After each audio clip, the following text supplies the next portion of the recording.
अस्सलामुअलैकुम नाज़रीन, welcome back to my channel. हमारी आज की वीडियो का टॉपिक जो है वो फैमिली कैटेगरीज और CSPA एज आउट के हवाले से है। तो आज हम एज आउट के हवाले से बात करेंगे। फैमिली कैटेगरीज में सबसे ज़्यादा पूछे जाने वाला सवाल जो है वो ये कि मेरी उम्र 21 साल से ज़्यादा है, क्या मुझे मेरे पेरेंट्स के साथ वीज़ा मिल पाएगा? जब आपके पेरेंट्स F3 कैटेगरी या brothers and sisters F4 category में आपके लिए I-130 जमा करवाते हैं USCIS में, तो उसके बाद से एक लंबा इंतज़ार शुरू हो जाता है और वक्त के साथ साथ डेरिवेटिव बच्चे जो हैं उनकी उम्र बढ़ती रहती है और जब तक आपका इंटरव्यू का वक्त आता है तो अक्सर औकात बहुत से बच्चों की उम्र 21 साल से तजावुज़ कर जाती है और इस तरह वो वीज़ा के हकदार नहीं रहते। तो इस बारे में जो है ये बताता चलूं कि इस हवाले से अगस्त 2002 में एक कानून साजी की गई थी जिसको चाइल्ड स्टेटस प्रोटेक्शन एक्ट या CSPA कहते हैं।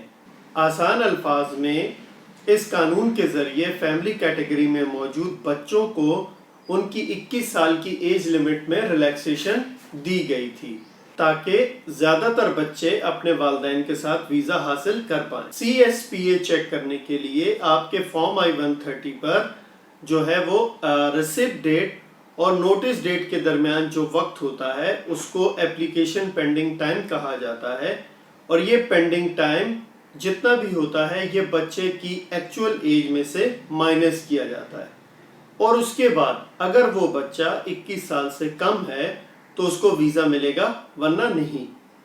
यहाँ एक बहुत गौर तलब बात यह है कि बहुत से लोग समझते हैं कि वेलकम लेटर आने के बाद या फिर डॉक्यूमेंटरीली क्वालिफाइड हो जाने के बाद एज फ्रीज हो जाती है, तो ऐसा नहीं है, क्योंकि एज फ्रीज तब होती है जब आपकी प्रायोरिटी डेट चार्ट A या फाइनल एक्शन चार्ट में करंट होती है।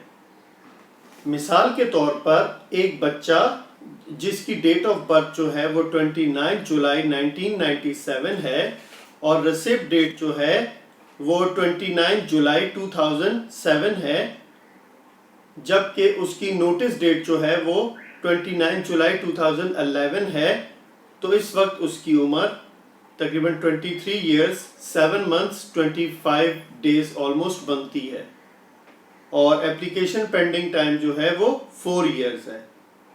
तो 23.7 माइनस 4 इज इक्वल टू 19.7। इस वक्त उसकी CSPA एज 19.7 इयर्स बनती है और फिलहाल वो एलिजिबल है। मतलब कि इस महीने जो है वो उसकी प्रायोरिटी डेट जो है वो चार्ट A में करंट हो गई है, इस तरह वो इस हिसाब से वीज़े के लिए एलिजिबल है। अब आते हैं कि अब से तकरीबन कुछ 1-2 महीने पहले प्रेसिडेंशियल प्रोक्लेमेशन को जो फरवरी में जो है 10014 को ख़त्म किया गया है, जो कि एक तरह का वीज़ा बैन था, और इस बैन के दौरान जो बच्चे एज आउट हुए हैं अभी तक उनके हवाले से कुछ वाज़ेह मालूमात नहीं आई कि आया उनको जो है एज आउट में रिलीफ मिलेगा या नहीं, लेकिन उम्मीद है कि स्टेट डिपार्टमेंट इस हवाले से कुछ मुस्बत पॉलिसी मुरतब करेगा और ज़्यादा उम्मीद है कि उन बच्चों को एज आउट में रिलैक्सेशन मिलेगी या उनको वीज़ा मिल जाएगा। ये मेरी ज़ाती राय है, मेरा ज़ाती तौर पे ये ख्याल है कि उन बच्चों को कुछ ना कुछ रिलीफ मिलेगा। तो होप फॉर द बेस्ट। देखिए आगे आने वाले वक्तों में क्या होता है। तो ये थी हमारी आज की video child status protection act के हवाले से।